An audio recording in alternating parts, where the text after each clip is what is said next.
From West Virginia Public Broadcasting.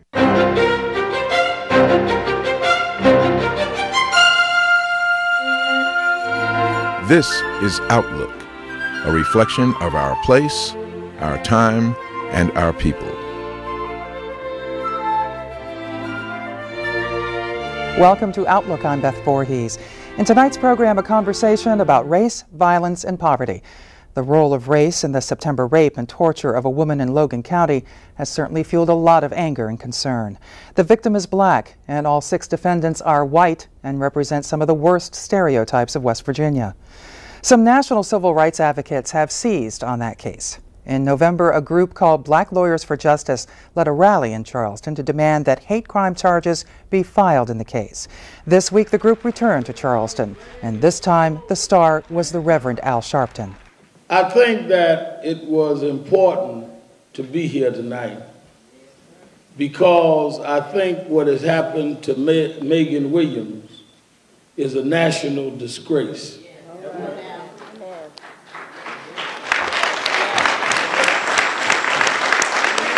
But as Sharpton addressed the crowd of about 100, he spoke as much about the previous march and who did not participate as he did about hate crimes. He condemned local politicians and black ministers for not joining with Black Lawyers for Justice and Malik Shabazz. They did not join the march in part because of controversy that surrounds Shabazz. He's been criticized by civil rights groups like the Anti-Defamation League and the Southern Poverty Law Center for making anti-Semitic statements. Sharpton took locals to task for that decision. The best way to keep us out of town is for those in town to take care of hate crime business, and we won't have to come. But as long as you rape and kidnap and call our daughters nigger and don't handle it, then you can get used to us coming to town. For his part, Malik Shabazz told the crowd he will keep pushing for hate crime charges in this case. We can't just have marches that will be reduced to photo opportunities if we don't have a strategy, if we don't follow up, if we don't stay on the case. We say tonight, like we did yesterday, what happened to Megan Williams was a hate crime. It is a hate crime. It must be charged as a hate crime, and we're not backing down until hate crimes are charged in this case. That's non-negotiable. As the Megan Williams case continues to gain attention, some say that leaders like Sharpton, local politicians, and the community itself are ignoring more pressing issues. Of particular concern is the recent escalation of street violence. On December 8th, Charleston was the scene of 3 separate but related shootings that crisscrossed the city. Doorbell was rang at the residence of Mr. Smoot. He goes to the window, and when he arrives at the window, the suspects opened fire on him, and he was struck and killed on the scene right there where he stood. Murders are certainly not unheard of in Charleston, but the nature of them and circumstances surrounding them are changing, in the view of Pastor Matthew Watts. He heads an organization in Charleston that works with at-risk youth and juvenile offenders. Also joining us is Brandy Jones. She's the Director of Administration in Huntington and a former member of the Huntington City Council.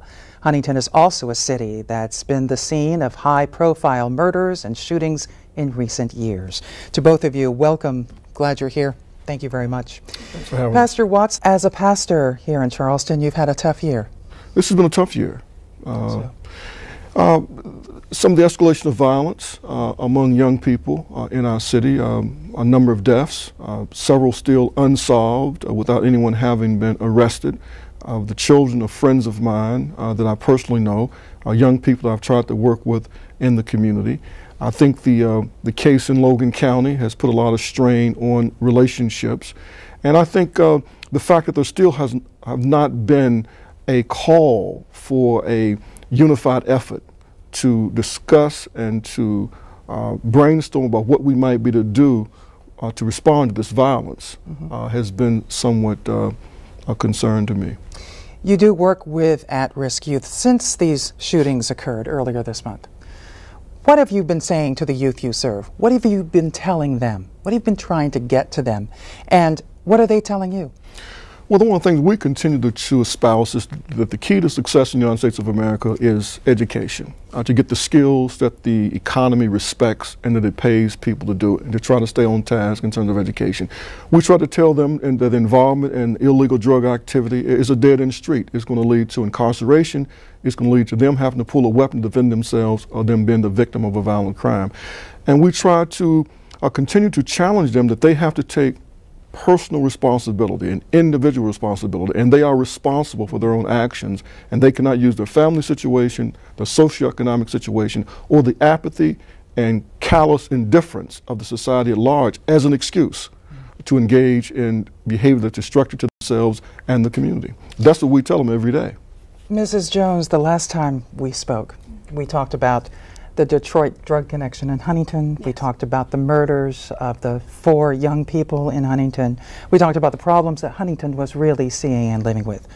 What's happened since you and I first discussed this? We have actually, we have new leadership with our Huntington Police Department with Chief Skip Holbrook, and he has really grabbed hold of the issues, strategized appropriately, allocated the resources that he has at his disposal, and has really tried to work through some of the problems in terms of prostitution, the drugs, as well as Detroit. We're seeing an increase in heroin usage and heroin overdose in Huntington also. So we have new leadership, and that's made a big difference. Unfortunately, the city has not been able to allocate the necessary financial resources to combat many of the problems, but with this new leadership, they are able to tackle as best they can. After the murder of the 4 young people, 2 after a prom night date, there was real outrage in Huntington. Yes. Wouldn't you say there was outrage? Yes. How did that outrage manifest itself, and what did it lead to?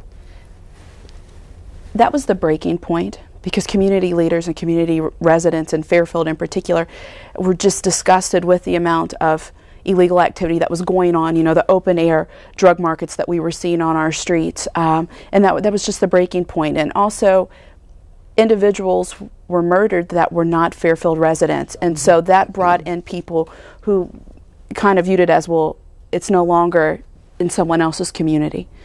This may be happening in Fairfield, but our children from other aspects of the city are now being affected. So because the 4 individuals were from different parts, actually, of the tri-state, they were not all Huntingtonians, right, that brought the region together to say, okay, we have a problem, and any one of our children could have been affected by this. What are we going to do? Are you seeing that kind of effort in Charleston as has been done in Huntington? Not yet.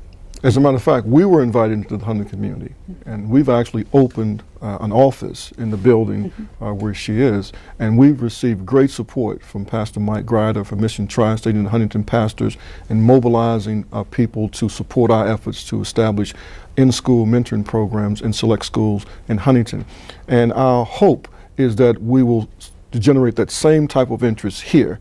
I think that it's moving that direction. I think things are getting so bad, and I think these 2 last murders and shootings serve as a tipping point, and I think some people are realizing that this is not going to self-correct, and we need to come together, and we're hopeful that in 2008 right, we will see a coalescing of a group coming together. So what's not happening in Charleston?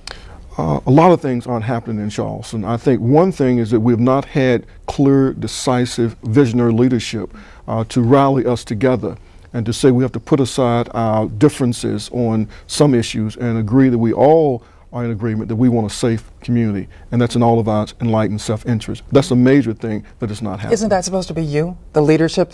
Isn't that supposed to be what you're doing? Well, that's what we do, and we do it from a community-based leadership, but there's an official leadership in this town that's elected by the people, and that official leadership has responsibility for the allocation of certain resources, law enforcement philosophy, community police, and that type of thing. You agree that official is the key here, the elected officials? That's true. I mean, you have to have the grassroots or the community-based support, but you do need the leadership. The individuals that you have elected to represent you and represent the interest of your communities, you have to hold them to task, and their failure to do so, election season is coming up, so it may be time to look at new candidates, new leadership, or to really hold their feet to the fire saying this is what we are expecting and demanding of you. Now, unfortunately, I know in Huntington we have greater fiscal constraints than they have in Charleston. Charleston has the financial resources to do things differently or to approach it from a different perspective if what they are doing is not working. And so I would talk with those leaders, hold them to task. They have a responsibility to answer to their constituents, and often constituents or residents do not request or mandate from their leadership to represent them accurately. They kind of just put them in office and let them go, but there needs to be some accountability. When the official leadership convenes a summit, then it can pull together the people who control law enforcement, the court, probation, prosecuting attorney's office, and bring us together to develop a comprehensive plan. Why not hold a rally? Why not get all the churches and the synagogues and everybody together and hold your own rally? Put a spotlight on the situation. Can you do that? Does that really do any good? You know, we hold court every Sunday morning, and I have a live call-in radio show every Sunday morning, and we have meetings in the community. It does do good. The community is mobilized. The community is energized. The community is concerned, and they want to do some things. But the community doesn't control the court. It doesn't control the prosecuting attorney's office. It doesn't control the police department. Nor does the community control how resources are allocated to the community level to address problems. And if I may chime in, I think that's critical that people understand the process. Because I know as a council person, people would say, you know, we need this house down, we need this, why do we not have more officers? Well, they have to understand the process, that you can't just jump up in the beginning of a meeting and make these demands and requests. It's important that the citizenry learn the process, learn how decisions are made, to learn what factions are at work, what things are going on behind closed doors. I think that's critical, because we can make these demands, we can have rallies, but really it's action. It's learning the process, and it's a lengthy process and it's time consuming, but residents really need to learn that, because when they find out that budgets are already set for this fiscal year, now cities or municipalities are beginning to look at what are we going to do next fiscal year. This is the time to come forward and make requests for reallocation of resources or for innovative ways to tackle some of these issues. So how do you get elected officials to care beyond having tragedies happen? Well, I think that someone who can move them, and this will be controversial, what I'm getting ready to say, all right, but if it were white young men being shot and killed in Charleston, West Virginia, everybody would have already moved. Last year there was a case of a couple of young people who overdosed on drugs in the western part of the county. The whole community was mobilized, the whole county, including myself, because we felt obligated to go down and support that community. And a countywide effort has been established to see what we can do to prevent this from happening again. But right now, because for the most part, it is African American males that are both the victims and the perpetrators. And therefore, there's not enough sympathy on behalf of the leadership of the city, nor the city at large. When an African American young man in a attempted robbery shot and killed a Caucasian young man coming from work, the whole community was outraged. For the first time in years, a juvenile's name was released before they was transferred to adult status. And what we're saying is we ought to be as outraged as a community, whether it's black on black, white on white. When you have the type of violence that you have right now in Charleston, the whole community should be concerned about it, because it affects the quality of life for the whole city. Mm-hmm. And it affects the image of the capital city for the rest of the state and the rest of the country. You knew these 5 young men? Yes. And these 5 young men knew each other? Yes. They were mad at each other, they were angry at each other, and they took it out on each other. It was kind of an isolated, well, it would appear almost, it was kind of an isolated thing among people who knew each other. In Huntington, you had a situation where it happened 2 white young people were the victims of the crime. Right. Don't know who the murderer was. Here, we do. Right. Does that have something to do with the attitude, I guess is what I'm asking. Does that have something to do with the attitude? I'd have to say in Huntington, that's why there was the regional outcry of the issue, that enough is enough in terms of activity that was going on, unsavory activity. Had it been for African Americans, I do not think there would have been the national attention. I don't think we would probably be talking about this right now. I mean, that is a fact. And I often wonder if maybe the African American community has gotten complacent because they think there isn't going to be a response. We've seen that in Huntington, where people have not been reporting, have not been cooperating with the police department, because for many years they felt as if there wasn't the level of responsiveness that there should have been, or attentiveness from that department in particular communities. So I mean, that's another. Now? Has improved. That has improved under our new leadership, and we have to credit our leadership and the new approach that they're taking in terms of public relations and community relations and building coalitions and talking with residents aside from when there's a crisis. You know, actually being proactive in their approach to neighborhoods. And right now, well, not right now, but prior to this, it had been completely reactionary. Well, civic engagement is extremely important, and people are not civically engaged when they don't believe that the government is responsive to them. As I've tried to share, one of the reasons that some blacks are reluctant to get involved in terms of reporting crime is, number one, that's the only way they can rebel. It's the only way they can show dissent against the system. But secondly, they no longer believe that law enforcement or the courts can or will protect them, because they see violent people often being released in the name of the war on drugs. In the government's attempt to catch the next person, they're releasing violent people in the community. And they know these people will indeed take revenge if they feel like they've been testified against. This is a very complicated thing, and that's why it warrants everybody coming together and looking at really what's happening. There are a lot of contributing factors to the violence that we see. And until you get all the people at the table where you can have the type of discussion that needs to be had, where you really understand that there's a nexus between the war on drugs and the way it is executed in terms of plea agreements, or better yet, confidential informants, are putting known drug dealers, violent people back in the community, and how that escalates the tension and contributes to some of the violence. And the fact that very often people with history of violence are often released back in the community, and the community doesn't understand how that happens. So these are the type of things that needs to be discussed and to be understood from a legal standpoint, but at the same time, those who control the court need to understand what the community's feelings are about this. So let's move forward. Once this interview is done and it airs and you leave here, what will you do? Well, what we will do is what we continue to do. We'll continue to go to Juvenile Justice Task Force meetings every Friday morning and to try to coalesce that group to bring the issue of youth violence and violence in general to the city at large, and continue to try to mobilize people at the community level. But one other thing that we will start doing is to try to articulate in a way that maybe more people can understand. And I think the Logan County situation helps. I think one of the great embarrassments to the Caucasian community is what happened in Logan County. And no one is talking about these alleged perpetrators of this crime.